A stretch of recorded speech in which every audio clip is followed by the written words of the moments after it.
Shalom. Call halal Yahweh by Shana Shai by Shem Kwadash. Double honors unto the apostles and the elders. Salutations to all my fellow laborers doing this work in truth and sincerity, risking their lives and their freedom to do so, now more so than ever. To the scattered elect that be scattered around the four corners of the earth, that be like unto the speckled bird, the Israelite foreigners, and to the Akwath that are listening and learning, to you I say Shalom. This is your brother MALCHAAMAH, with the branch of the great millstone here in Chicago, coming at you with another lesson in truth. This is Deuteronomy 32 and 33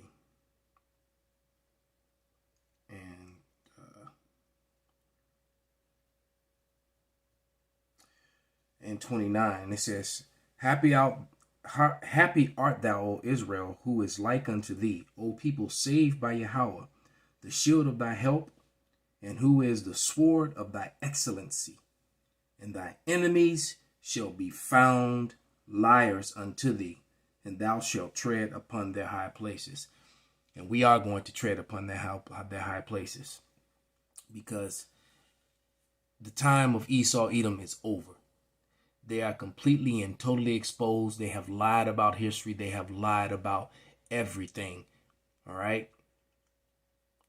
And yes, Glenn Beck, everything you've ever learned about America has been a lie. Everything. And that was your white privilege. This is Obadiah, the book of Obadiah 1. There's only one chapter, verse 6. And it reads, How are the things of Esau searched out? How are his hidden things sought up? So he's hid and changed history. All right. One of the best shows that I've ever seen on Netflix was The Last Kingdom. When you watch that show, all of the Vikings, all of the Danes, all of the Anglo-Saxons and the people in Wessex and Northumbria and Mercia, all those kingdoms, none of those people were pale flesh people. Yes, the Vikings were not so-called white people. The Anglo-Saxons were not so-called white people. This history is going to thoroughly prove that to be so. All right. This history is from you can even go back before that. All right. But this is from St. Maurice. And as you look at these images, from the 15, that was from 1000 to 1500. Let's look at some of these. Let's just click on it. Let's see what it's going to show us. Black Central Europe. Well, hold on. From 1500 to 17. Yeah. We bring you over 1,000 years of black history in German-speaking lands and show you why it matters right now. And it does, because, see, the truth is coming out. And the truth is very embarrassing and very hurtful to Esau Edom. And how did these people get dispersed? It talks about a black diaspora all over Europe. All right. And how did that happen? How did these people get spread all over Europe? Let's read this. It says there are over 1 million people in Central Europe today. 1 million black people in Central Europe today. Most Europeans still don't know the long history of the black diaspora in their countries. As a result, there is a general assumption that black people are a relatively new presence on the continent and thus historical and national outsiders. Through historical investigation, Black Central Europe challenges these assumptions. And there are plenty of books and information that has proved that. Nature Knows No Color Line being one of them. All throughout the book of Nature Knows No Color Line, from page 80, starting at page 76, all the way to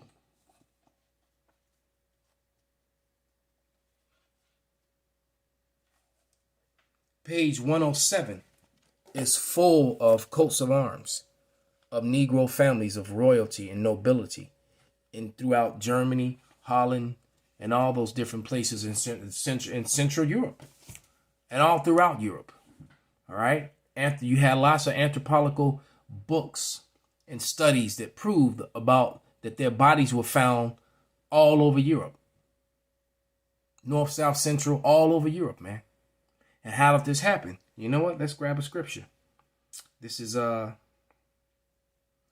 Deuteronomy 28 and 68. It was prophesied that they would happen, that they would get spread.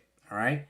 And this is one of the main curses that fell upon them. And they got, because the Israelites didn't only go to Africa, as some like to try and hint at. All right. Some of you black only Israelites. No, they went to the four corners of the earth. Many scriptures say that they got sent, scattered to the four corners of the earth. But this is Deuteronomy 28 and 68. And it reads, and Yahweh shall bring thee into Egypt again with ships, by the way wherefore I spake unto thee, thou shalt see it no more again. The it was the land of Israel. And there you shall be sold unto your enemies for bondmen and bondwomen, and no man shall buy you. No man shall redeem you from your bondman and your bondwoman status, being a slave. All right. Now, before that happened, when they went and got the Israelites that were on the west coast of Africa, as we brought out before with the Huguenots, a lot of these people that were scattered in Europe, these were your Huguenots, your French Huguenots, which spread all over Europe, and they were called Germans, and they were called Britons, they were called Irish, they was called Scot, they was called all of that, but they were Huguenots. This is a French word, and when they came to America, they helped build America, and they even enslaved their own brothers, both Northern and Southern Kingdom. They were primarily most of the early plantation and landowners when the 13 colonies first built up. They were. All right, so let's just like Glenn Beck was showing you that history with how the natives were speaking, writing, and practicing Hebrew customs. All right, and then he asked at the end of his show, "Where's this history?" And then he got fired off Fox about a week or two later after that. But let's go to 1 Timothy 1 and 10. And it reads, "For whoremongers, for them that defile themselves with mankind, for men stealers, for liars, for perjured persons, and if there be any other thing that is contrary to sound doctrine." Well, the men stealers was mainly Esau, but some of our own brethren did it. The Huguenots, who were definitely Israelites. The research and the history is solid and binding, man. The Huguenots, the Morenos, the Moriscos, the crypto Sephardic Jews, and the Christians, and that were expelled from Portugal and Spain in 1492. As they dispersed and assimilated to all the lands that they went to, they started calling themselves Huguenots. And when they came to America, they actually worked with and helped Esau against both Judah and the northern kingdom, and against Gad and Reuben as well. And a lot of you black only Israelites don't like that, but it's the truth. The truth has come out, man, because they love to hate on the northern kingdom and talk about how Gad was owning slaves. Well, it turns out the Huguenots owned more slaves, and they actually owned a lot of Gadites. All right, and the scripture clearly said, "Thy eye shall be evil toward thy brother." Let's grab another quick scripture. This is Ecclesiastes 12, and no, actually, I think I want, not Ecclesiastes, but Ecclesiasticus, Sirach.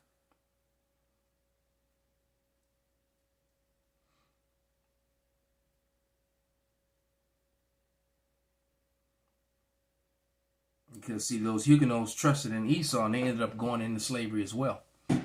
And they made all these deals with Esau even in Europe, and they ended up losing all their lands and their powers, and the Edomites married into the royal families and took them over. All right? And took them over. End up owning and controlling everything, man. All right? They end up owning and controlling everything. But this is Ecclesiastes 12 and 12, and it reads, "Set him not by thee, lest he have overthrown thee, he stand up in thy place. Neither let him sit at thy right hand, lest he seek to take thy seat. And thou at the last remember my words and be pricked therewith. So Esau has always sought to take the place of Jacob. All right. As you see these Moors fighting against these Edomites right here, defending against them right here.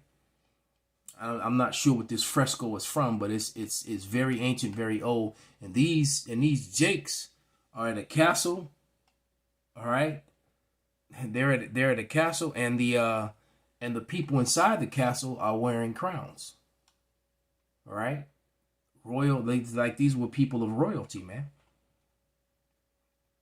Okay. So why did they lie about this history? Why? Why did they cover this up? You know, and you got to remember, man, that you can't trust Esau, Edom. Remember what happened to Jonathan of the Maccabees and Simon. They both were betrayed and killed by Edomites that they had befriended. Matter of fact, let's go back into that Ecclesiastes. This is Ecclesiasticus. I'm gonna start at verse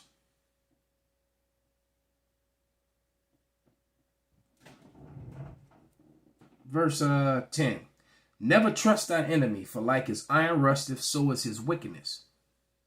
Though he humble himself and go crouching, yet take heed and beware of him, and thou shalt be unto him as if thou hast wiped a looking glass. And thou shalt know that his rust have not been altogether wiped away. So like metal rust, so is his wickedness. Is always going to show itself. All right. Metal always rusts eventually. All right. Set him not by thee, lest he have overthrown thee, and he stand up in thy place. Neither let him sit at thy right hand, lest he seek to take thy seat. And thou at the last remember my words and be pricked therewith. All right. You're going to be pricked with those words, man. Okay. Because we did get scattered to the four corners of the earth. And one of the last places that we came to, both as freemen and this bond slaves, was to the Americas. Matter of fact, let's go to Tobit.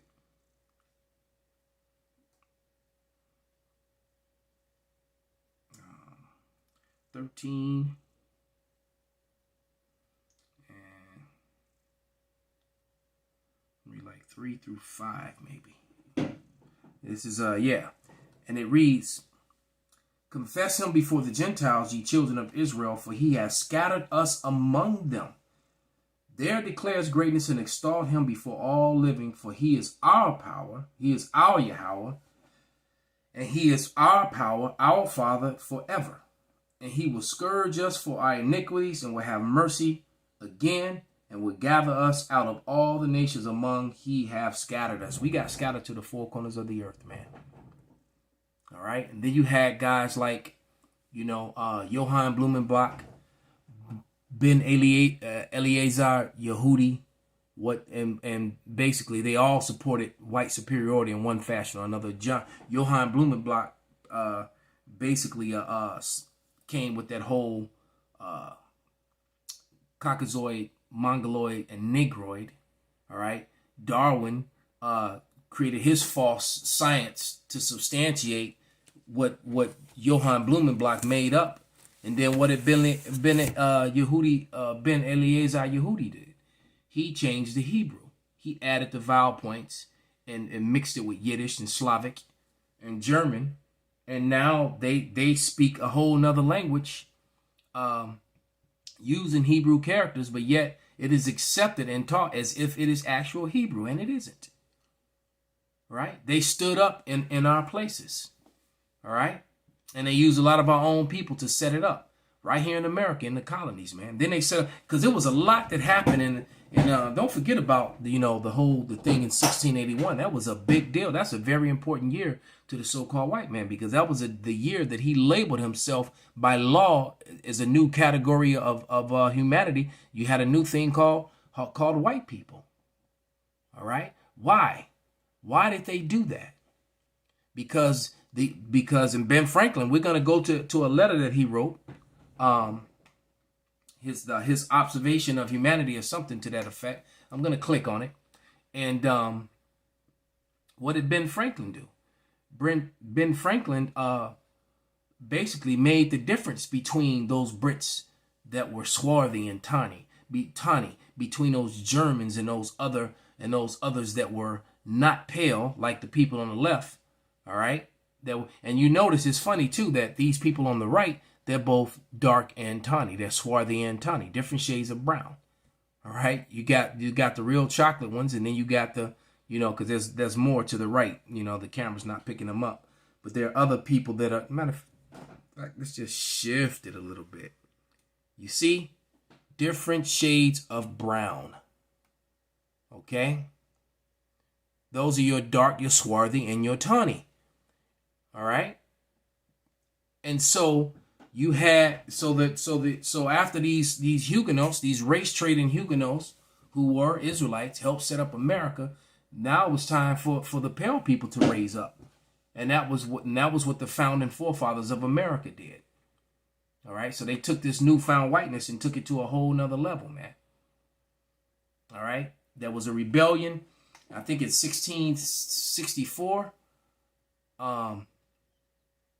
I forget the exact year, but between 1664 and 1681, before that whole whiteness was declared, or right after that happened, there was something called Bacon's Rebellion, where the elites there was an uprising against the elites, and because the indentured servers, both the Edomite ones, the native ones, the Chinese ones, and the Jakes, they were uprising, and then the elites wanted to establish themselves above all of them, including the Huguenots. And like I mentioned in a prior video, that's why you had, like the movie 12 Years a Slave. That guy was a freeman. He was more than likely, he was one of those Huguenots, well-to-do. All right? Family probably owned slaves or property or land, And so what happened was the Edomites, it was trying to get rid of, it was trying to put all you niggas in under their boot. And then they wrote laws that left you out, where you couldn't own firearms, you had no rights, you couldn't take them to court, you couldn't marry their women. All right, as a matter, they made laws where and they punished women, because what was happening prior to those laws, the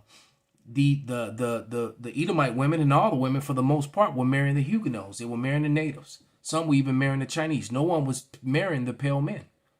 So they put themselves in an advantageous position over everyone else, and made laws to make women suffer that would not choose them. They made some of those laws. Like I said, they couldn't own land. They completely controlled. They had patriotic control over land, power, their families, firearms, and you could not even come against them in court. So that really put them in a position where they can do anything to anyone else and not get in trouble for it, unless they did it to another pale person. And that's basically, and I'm gonna show you the letter when Ben Franklin. Let's click over to it. When they set this into motion. So let's click on the Ben Franklin's, and it's called Ben Franklin's Racist Project for Future America: An Observation Concerning the Increase of Mankind. All right, so let's see if we can get right down to it when he starts basically admitting.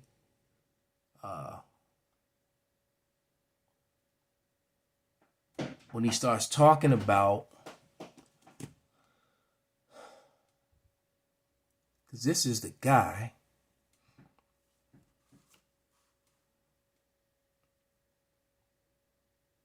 but there's a part when he starts talking about the tawniness of, and how there's not enough white people in the world, and the tawniness of Europe and of Germany, of the Native Americans, because they were, and he's talked about how Asia was tawny. I'm just trying to find it. Okay, maybe I'll just read this first paragraph. And it says, Ben Franklin's one of America's long-lasting heroes. He was a champion and founding father of American democracy, an apostle of the Enlightenment, an inventor and writer, cook, scientist, deeply religious man, and a bigot. Although authors continue to write best-selling biographies about his life, his racism before the concept of race. Right? What? Right. That was because there was really no concept. You were whatever your father was from prior to that. Fails to go beyond his lesser-known texts or scholarly cribs and remarks sequestered from the public by grand narratives and social imaginary of the hero worship. Yeah, because they didn't want to teach this in the schools because it would have revealed too much history, too many things. All right. Just trying to get down to what's the nitty gritty. Why should we, in sight of superior beings, darken his people? Oh yeah, this is where we want to go. It said the English make the principal body of the white people on the face of the earth. I could wish their numbers were increased. And while we are, as I may call, scouring our planet by clearing America's woods of clearing America's woods. What did that mean? They were killing off and getting rid of Gad. And so making this side of our globe reflect a brighter light. Why should we, in sight of superior beings, darken its people? Why increase the sons of Africa by planting them in America, where we have so far an opportunity by excluding all blacks and tawnies? And we just saw images of blacks and tawnies. So dark people and brown people, which are basically the same. Increasing the lovely white and red. See, they know that they were red. He wrote the essay as an instructional manual for increasing the population of white people, which also became an argument against slavery. All right. But there's a part of it when he starts talking about the darkness of the people in Europe. And, and this is a big article. This isn't the one this is the guy, the same guy, this Todd Burst guy. But this is May 2018. He got another one from 2019. That's the one I think from that was done in January of 2019. That's the one I was looking for, but it didn't pop with that one up. So Salakia. But nevertheless, you get the gist. And then there was a video, a legendary video that was done by the elder out in New York, where he exposed this history. So just putting it all together, man. They're just cold busted. They're exposed and they're busted, man. Let's grab one more scripture. And let's click back. And let's grab what do I want? Jeremiah 50 and 36. And it reads, a sword. You see them pulling their arrows out on these Edomites here. All right. It says, a sword is upon all liars, and they shall dote. A sword is upon her mighty men, and they shall be dismayed. So time is nearly up for you Edomites, man. The time of your self-worship and your lies is coming to an end. Call Halal Yahweh Bashem Awashai, Bashem Wakakwadash, Wa Abba Babal, Shalom.